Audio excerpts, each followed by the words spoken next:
ইরানের গোয়েন্দারা তেহরানে মোসাদের আরও একটি গোপন ড্রোন তৈরির কারখানার খোঁজ পেয়েছে। গোপন ঘাঁটিটি ইরানের ভেতরে নাশকতা ও গুপ্তচর বৃত্তির উদ্দেশ্যে উন্নত ড্রোন উপাদান সংরক্ষণ ও সংযোজনের জন্য ব্যবহার করা হচ্ছিল। ইরানের কর্মকর্তারা নিশ্চিত করেছেন যে অভিযানের সময় এই কার্যক্রমের সঙ্গে জড়িত বেশ কয়েকজনকে গ্রেপ্তার করা হয়েছে এবং বিপুল পরিমাণে উচ্চ প্রযুক্তির ড্রোন যন্ত্রাংশ, যার মধ্যে রয়েছে নজরদারি যন্ত্র, রিমোট কন্ট্রোল ইউনিট এবং বিস্ফোরক ডিভাইস জব্দ করা হয়েছে। এই ঘটনার মাত্র কয়েক সপ্তাহ আগে ইরান দক্ষিণ তেহরানে মোসাদের আরেকটি গোপন ড্রোন ঘাঁটি ধ্বংস করার কথা জানায়, যা দেশটির অভ্যন্তরে ইসরায়েলি গোয়েন্দা তৎপরতার ব্যাপকতা নিয়ে উদ্বেগ সৃষ্টি করেছে।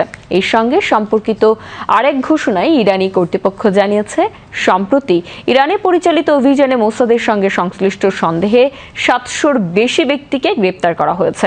এর মধ্যে খুজেস্তান প্রদেশে 54 জন এবং বুশেহর অঞ্চলে 9 জন গ্রেপ্তার হয়েছেন। এই অঞ্চল দুটি ইরানের পরমাণু ও সামরিক স্থাপনাগুলোর জন্য গুরুত্বপূর্ণ।